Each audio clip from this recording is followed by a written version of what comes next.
Mais pas que les députés nationaux doivent se décider sur l'entérinement ou pas du choix des animateurs de la CENI. Pendant ce temps, la PNC va disperser les attroupements demain à Kinshasa. L'hôtel de ville a demandé de repousser la marche prévue par la plateforme Lamoka. Un policier a été tué dimanche par une bande des Coluna à la Tchambou. Plusieurs quartiers ont été bouclés hier pour retrouver les coupables. 250 ont été arrêtés. Voilà tout pour les titres. Bienvenue à toutes et à tous. Une délégation d'investisseurs allemands est à Kinshasa. Elle est conduite par le conseiller personnel pour l'Afrique de la chancellerie allemande. Ces investisseurs sont notamment intéressés par le chemin de fer. Reportage. L'opération germano-congolaise a été au centre des échanges ce mardi 14 septembre entre le président de la République Félix Antoine Tshisekedi Tshilombo et la délégation allemande, conduite par M. Günther Nuck, conseiller personnel pour l'Afrique de la chancellerie allemande. Cette délégation a été reçue par le chef de l'État dans son bureau de travail de la Cité de l'Union africaine. Leurs échanges ont tourné autour de différents projets inscrits dans le cadre de la coopération entre la RDC et la République d'Allemagne, précisément dans le domaine du chemin de fer et de l'industrie privée. Günther Nuck s'est réservé de donner les coûts exacts du financement de ces projets. Nous allons certainement essayer d'accélérer la coopération et les activités à dévoiler, mais il faut aussi prendre en considération de voir qu'il y a des choses qui prennent du temps. C'est notamment la suite, dirais-je, de la conversation que j'ai eue il y a 14 jours à Berlin avec le président, moi-même avec le président à Berlin. Et nous devrons bâtir l'avenir de notre coopération sur ces projets. Je crois que c'est ça l'essentiel. Les échanges entre le président Félix Tshisekedi et la délégation allemande est une continuité de la coopération bilatérale entre ces deux pays. Fin de la formation pour la 6e édition à l'École nationale de l'administration. Cette session qui porte le nom d'Étienne Tshisekedi Wamulumba a vu les portes se refermer aujourd'hui. Les énarques ont été honorés par la présence du président de la République. L'administration congolaise s'est enrichie avec 99 nouveaux cadres, 10 femmes, 89 hommes, lauréats de la 6e édition de l'École nationale d'administration, dénommée Étienne Tshisekedi Wamulumba, nom de l'ancien directeur général de l'École des droits et d'administration, ancêtre de l'École nationale d'administration, nommé le 3 janvier 1961 pendant la Première République. Cette 6e édition a clôturé la formation post-universitaire ce mardi 14 septembre 2021. Blason Fleuve Congo Hôtel devant le président de la République, Félix Antoine Tshisekedi Tshilombo. Depuis sa création, l'ENA a déjà injecté sur le marché 447 énarques, cadres capables de donner du tonus à l'administration publique congolaise, a déclaré le directeur général ad intérim de l'École nationale d'administration qui a vanté la qualité de la formation acquise par la 6e édition des énarques. Prenant la parole, Jean-Pierre Liaou, vice-premier ministre, ministre de la fonction publique, modernisation et innovation du service public, a remercié le chef de l'État Félix Antoine Tshisekedi Tshilombo pour sa volonté de redorer l'image ternie de la fonction publique, épine dorsale pour le décollage d'une nation. Fier et honoré par cette édition baptisée Étienne Tshisekedi Wamulumba, le chef de l'État Félix Antoine Tshisekedi Tshilombo a donné au lauréat sa vision pour le Congo. Je compte faire de l'administration l'un des piliers majeurs de notre État, dans le but de lui rendre sa force et de lui permettre de jouer son rôle dans la redistribution équitable des ressources. Deuxièmement, je compte rapprocher l'administration des administrés en veillant sur sa modernisation ainsi que des innovations devant concourir à une simplification rationnelle des procédures administratives à l'égard des usagers du service public. Enfin, j'entends renforcer les structures et filières assurant aussi bien la formation de base que la formation continue au profit des agents et cadres de notre administration dans le but de nous doter d'une administration rajeunie, efficace, placée au centre du développement socio-économique du pays et répondant aux enjeux de l'heure ainsi qu'à la vocation légitime de la République démocratique du Congo à redevenir une puissance au cœur de notre continent. Juste après son allocution, le président de la République, Félix Antoine Tshisekedi Tshilombo, a procédé personnellement à la remise des diplômes de manière symbolique aux 2 lauréats. L'École nationale d'administration a été créée en 2013 par l'État congolais avec comme objectif de renouveler les effectifs de la fonction publique vieillissante. Le programme BDRCS qui récupère les rendus, les ex-rebelles pour une réinsertion sociale, le coordonnateur de ce programme a été reçu par le chef de l'État. Nous sommes à la Cité de l'Union africaine, site où s'est tenue ce mardi 14 septembre 2021 la première réunion du comité de pilotage du programme de désarmement, mobilisation, relèvement communautaire et stabilisation PDDRCS. Présidé par le chef de l'État Félix Antoine Tshisekedi Tshilombo, la coordination nationale du PDDRCS est venue faire rapport au commandant suprême de l'état de lieu de cette structure, présenter des grands travaux déjà réalisés, mais aussi permettre au président de lancer officiellement les programmes pour le démarrage des activités. Confiant plus que jamais, la coordination du PDDRCS s'est réjouie d'avoir reçu les assurances et orientations claires du président de la République ainsi que du gouvernement Sama Lukonde. Tommy Tambwe Ushindi, coordonnateur national du PDDRCS, a indiqué d'avoir reçu l'appui au financement du Premier ministre et de ministres sectoriels. Bon, il y a beaucoup de choses que nous avons déjà fait. Premièrement, nous sommes en train d'élaborer les outils de gestion. Nous avons déjà préparé le cadre ou les termes de référence pour les missions qui vont nous aider à collecter les données sur terrain, nous permettre de faire des consultations, de mettre en place le cadre de concertation pour la paix et appui au programme, identifier les sites et intervenir en faveur du rendu, mobiliser, donner le message clair à travers nos canaux de communication. Nous sommes déjà dans le bain en quittant ici. C'est pour vraiment nous plonger dans le travail. Présidé par le chef de l'État, le comité de pilotage est composé du Premier ministre en qualité du vice-président, quelques ministères liés au programme de cette structure, notamment le ministère de l'Intérieur, de la Justice, des Droits humains et autres, mais aussi les experts. Ont pris part à cette réunion le Premier ministre Jean-Michel Sama Lukonde Kyenge, le directeur de cabinet adjoint du chef de l'État chargé du progrès social Olivier Mondongue, quelques membres du gouvernement, des officiers généraux des forces armées de la République démocratique du Congo et de la police nationale congolaise, ainsi que des hauts responsables de services spécialisés de sécurité. Plus de 12 000 candidats sont alignés à l'examen national de fin d'études professionnelles pour la création de la classe moyenne. Le gouvernement Sama cible la formation professionnelle. Le chef du gouvernement a prononcé des mots d'encouragement à Litinjili. Pati Tondwango Kizunda, bienvenue le Sala. Une première à l'Institut technique industriel d'Injili, l'ambiance des fêtes. Fanfares, tambours et musique classique sont au rendez-vous. L'événement, c'est le lancement de la première édition de l'examen national des fins d'études professionnelles et métiers baptisé Félix-Antoine Tshisekedi Tshilombo. Le gouvernement attend ainsi faire de la formation professionnelle un des secteurs qui permettra à la République démocratique du Congo de booster son développement, et c'est là par la création d'une classe moyenne.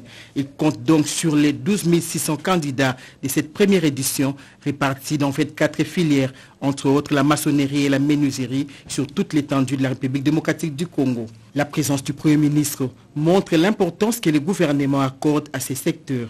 Un motif de satisfaction pour Jean-Michel Sama Lukonde Kyenge d'encourager les lauréats en liste. Selon les chefs de l'exécutif national, la République démocratique du Congo a besoin de ses fils et filles pour tenir debout, mais surtout des Congolais formés et utiles pour la société. Aujourd'hui, c'est une occasion particulière que vous montrez au monde, et ici particulièrement en République démocratique du Congo, le sens de la formation professionnelle et l'utilité dans la société de tous les métiers que vous allez accomplir dans la vie de tous les jours la vie de toutes les Quinoises et les Quinois. Les vœux d'Antoinette Kipoulou, ministre des tutelles, et que la formation professionnelle et métier soit considérée comme une orientation normale et non plus comme un cycle de rattrapage. La présente cérémonie balise la voie à de grandes innovations qui vont révolutionner les secteurs de la formation professionnelle et métier qui, selon la vision de son Excellence Félix Antoine Tshisekedi Tshilombo, président de la République, chef de l'État, doit devenir un secteur productif, porteur de croissance. Un des temps forts de cette cérémonie, c'est le déballage des systèmes qui a été suivi de la distribution aux candidats qui ont eu droit à un mot d'encouragement du Premier ministre. Une participation inédite à ces jurys est celle des malentendants encadrés à l'église chrétienne biblique ECB par les couples pastoral guinéens. On a noté la présence des députés nationaux et provinciaux, de quelques membres du gouvernement, des missions diplomatiques, des partenaires à l'éducation ainsi que des autorités politico-administratives. Rentrée parlementaire demain 15 septembre au Palais du Peuple. En dehors de l'examen de la loi de finances, les élus vont notamment trouver sur la table le dossier CENI et l'état de siège. Sylvie Moembo. C'est une session de tous les enjeux pour la classe politique. Essentiellement budgétaire, la session de septembre qui ouvre ses portes ce mercredi 15 septembre 2021 dans les deux chambres du Parlement congolais tel que le prévoit la Constitution en son article 115. Les députés nationaux et sénateurs renouent donc avec l'hémicycle. Parmi les matières inscrites à cette session de septembre, l'examen de la loi des finances 2022. Du côté du gouvernement, tout semble fin prêt. Allusion faite ici à la dernière retraite des directions et services du ministère d'État en charge du budget et celui des finances organisé à Safari Beach. Les dépôts de ces projets de budget n'est qu'une affaire des jours. L'examen de cette loi des finances sera précédé par des plénières sur la reddition des comptes, exercice budgétaire 2021. L'actualité politique va également s'inviter au débat de cette session essentiellement budgétaire. La désignation tant attendue des animateurs du bureau de la Commission électorale nationale indépendante et la responsabilité des élus à sortir des pays de Saint-Impasse. La question sur l'état des sièges dans les provinces de l'Ituri et du Nord Kivu. Pour les observateurs, le projet de budget 2022, en plus d'être réaliste, compétitif et efficace, mérite d'être revu à la hausse concurremment à celui de l'exercice écoulé, évalué à près de 4 milliards de dollars américains. Je ne suis pas dans les mines. Je fais de l'agriculture, l'hôtellerie. Le président du Sénat a fixé l'opinion sur les accusations portées sur lui. Devant la presse, Modeste Bahati a également dévoilé les stratégies de la réforme du Sénat. Sandra Nyangita Bouguelor Kimpianga. Le Sénat se réforme. Modeste Bahati Lukwebo réalise sa promesse faite en mars dernier lors de son avènement à la tête de la Chambre haute du Parlement, celle de redorer l'image des provinces. Il s'appuie sur cette proposition pour permettre au Sénat congolais de mieux fonctionner et d'apporter sa pierre à l'édification d'une société où il fait le plus beau vivre, de la capitale Kinshasa à chaque village de la patrie. Par cette réforme, le Sénat veut intégrer la conférence des gouverneurs, instaurer des rencontres Sénat-Province, tenir la quinzaine des provinces, déployer une nouvelle stratégie de communication pour mieux faire connaître ses actions, relever le défi du numérique, redynamiser la diplomatie parlementaire et mettre en place les œuvres sociales et le mécénat scientifique. Au total, 7 propositions qui reçoivent le soutien et l'accompagnement du PNUD. Devant les membres du bureau, les sénateurs, les membres du gouvernement et autres mandataires, le président de la Chambre haute du Parlement a répondu sans embâche aux questions des professionnels des médias. Au travers de l'article 104 de la Constitution, le législateur a voulu que chaque sénateur représente sa province. Nous avons décidé de prendre davantage à bras le corps cette prérogative constitutionnelle, en faisant désormais fonctionner le Sénat d'abord comme laboratoire d'idées en vue de la concrétisation de la décentralisation, ensuite comme centre d'expertise aguerri et d'accompagnement conseil des provinces et des entités territoriales décentralisée en matière de gouvernance territoriale performante et enfin comme chambre des sages initiatives pour parvenir à la libre administration et à l'autonomie de gestion des provinces ainsi qu'à la rénovation du statut de l'élu local qui en découle dans le droit fil de l'article 3 de la Constitution.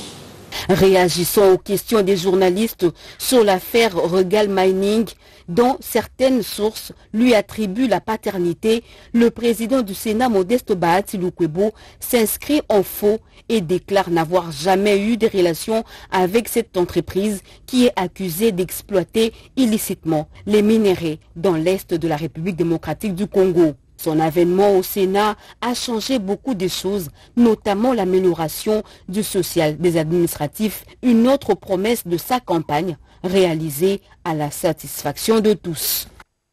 La question du recensement, la délivrance des cartes d'identité avant les élections, les animateurs de l'ONIP ont fourni les détails au Conseil économique et social sur ce qu'il faut pour gagner ce pari. Anim Balaka.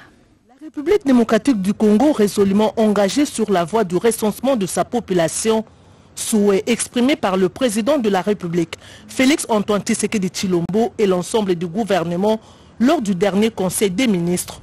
Le souci est d'organiser des bonnes élections avec un fichier électoral fiable.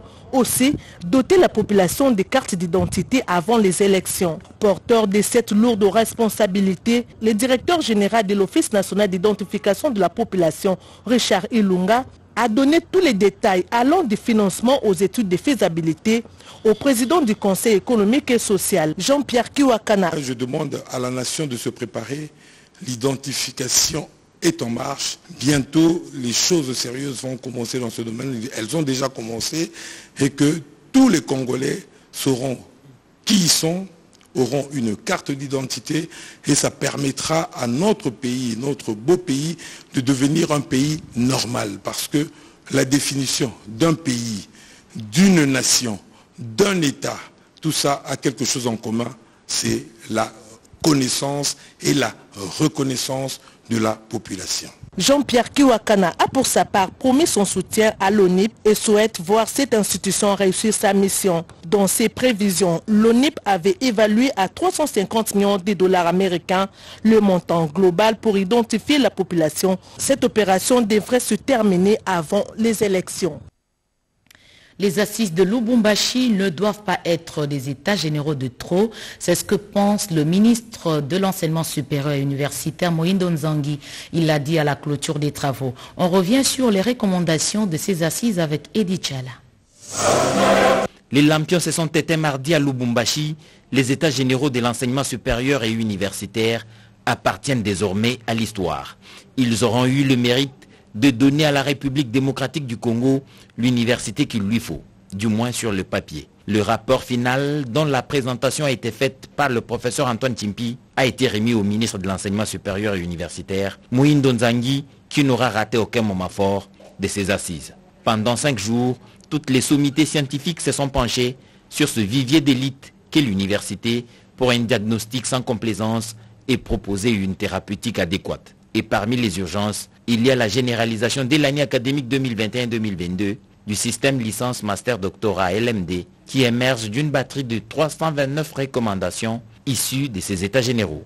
Nous prenons acte de ces résolutions et le président de la République qui a suivi ces assises ici, qui a eu le rapport tous les jours de ce qui s'est passé ici, il nous a demandé que ça ne soit pas des assises de trop, que les recommandations qui viennent d'ici soient des recommandations qui nous aident à rétablir un enseignement de qualité.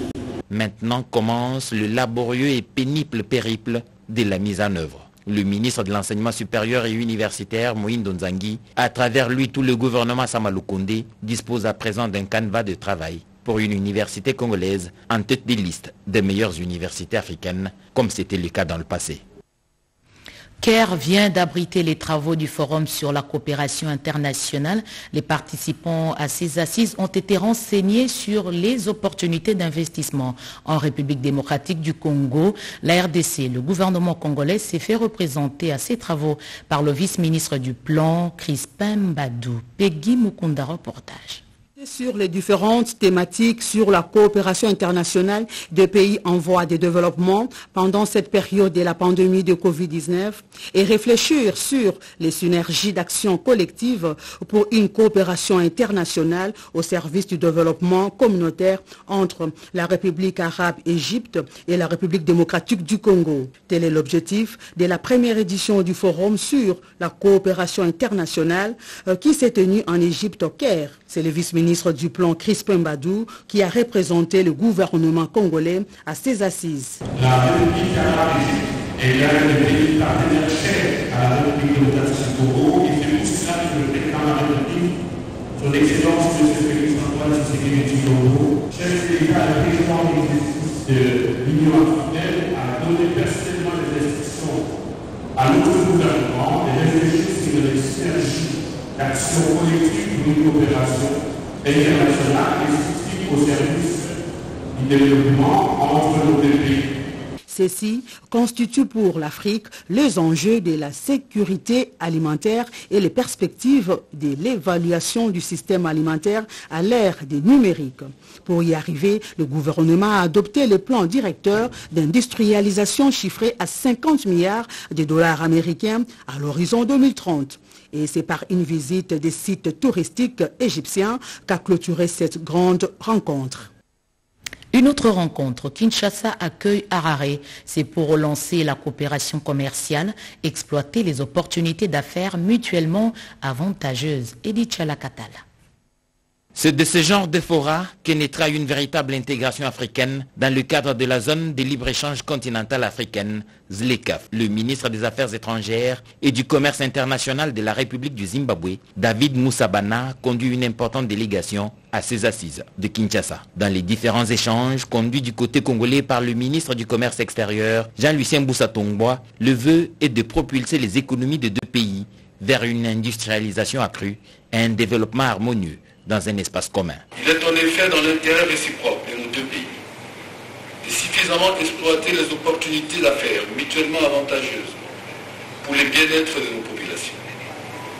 Par ailleurs, je note que les présentes assises se feront en collaboration avec les investisseurs zimbabwéens et congolais, lesquels poursuivent les visées de développement des échanges commerciaux entre nos deux pays. Et l'état de nos échanges commerciaux bilatéraux contraste véritablement avec la volonté exprimée par nos deux gouvernements de relancer notre coopération commerciale. Le président de Zimtrade, Yomana, a appelé les opérateurs économiques de la République démocratique du Congo à s'engager dans un réseau RDC-Zimbabwe parce que tous sont dans la zone SADC. Ce sont 30 entreprises au total qui sont venues en RDC pour des relations commerciales privilégiées.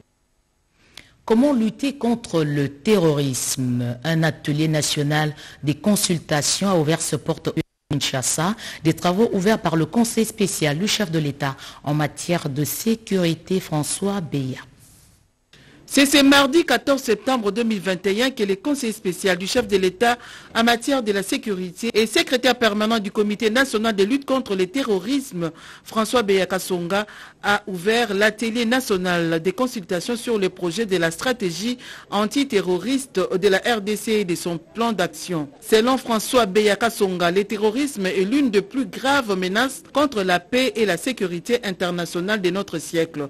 Aucun pays n'est à l'abri de cette menace humaine. Pour lui, cet atelier offre une opportunité de discussion franche et ouverte pour évaluer la mise en œuvre de la stratégie antiterroriste nationale et de son plan d'action. La représentante spéciale du secrétaire général des Nations Unies, Bintou Keïta, est revenue sur l'adoption du Conseil de sécurité de l'ONU en 2001 dans sa résolution 1373. Cette dernière constitue le cadre général de la campagne internationale contre le terrorisme. Aussi, l'Assemblée générale des Nations unies a adopté en 2006 la stratégie antiterroriste mondiale, une percée dans les initiatives prises par la communauté internationale pour éliminer cette menace. Quant à Louis Hubert Kaozi, coordonnateur du Comité national de lutte contre le terrorisme, blanchiment des capitaux et les trafics illicites des stupéfiants, reconnaît que cet atelier constitue l'aboutissement d'un long processus. Il a rendu hommage aux Nations unies pour leur accompagnement et au chef de l'État Félix Antoine Tshisekedi Tshilombo pour ses efforts inlassables dans la lutte contre les terroristes. Bientôt 5000 km de voies ferrées vont être réhabilités et autant de kilomètres vont être construits par le gouvernement. Un projet qui bénéficie d'un appui des investisseurs allemands. Du côté de la RDC, 2 entreprises du portefeuille travaillent sur ce projet. Il s'agit de l'Ex-Sonatra et de la SNCC. Angèle Mabiala-Londres. La finalisation du processus de la mise en application de la Convention des collaborations portant sur la mise en concession des infrastructures ferroviaires en République démocratique du Congo tend vers son aboutissement. Les partenaires allemands sont venus rendre compte à la ministre d'État en charge du portefeuille de l'avancement des travaux. Maintenant, nous sommes dans la phase de planification et nous commençons avec le premier 3 tronçons. Et nous sommes bien dans le calendrier. Une côté, c'est la connexion entre Kinshasa et le Congo central avec le port à la mer, Matadi, et dans la future aussi avec Banana. Et au sud, c'est la Provence au sud avec la connexion avec l'Angola. La princesse Adel Kaïnda Maïna, qui tient à la réussite de ces projets, appelle les investisseurs à faire diligence. Il est vraiment de notre devoir que nous arrivions à faire aboutir ces projets, pas pour nous, mais pour le peuple qui nous a mandatés. Et que nous devons aussi arriver à défendre leurs droits à travers ces projets sanitaires. Et à vous aussi, je vous demande de ne pas vous lasser, d'être toujours à main de témérité pour son aboutissement heureux. Dans le tout prochain jour, la ministre d'État, en charge du portefeuille, et le ministre des Transports vont signer un arrêté interministériel qui va certainement déboucher sur un comité de suivi pour la mise en œuvre de ce grand projet. Un réseau africain pour l'amélioration du rendement des administrations publiques. Une rencontre est prévue à la fin de ce mois en Afrique du Sud. Les travaux préliminaires se sont tenus à Kinshasa. Nadine Kilocho pour des précisions.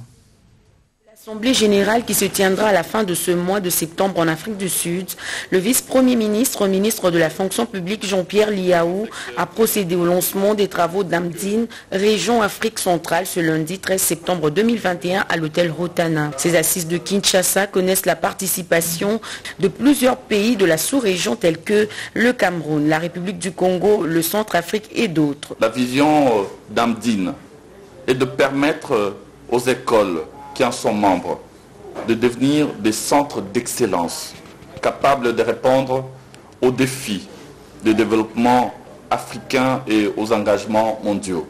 La République démocratique du Congo soutient activement les actions de cet important réseau africain. Pour les participants, cette structure favorise la mise en place des passerelles, des collaborations dans la formation des futurs cadres de l'administration publique. Nous avons besoin d'un management assez conséquent et excellent pour nos administrations publiques au niveau de l'Afrique et partout l'Afrique centrale. Les administrations de l'Afrique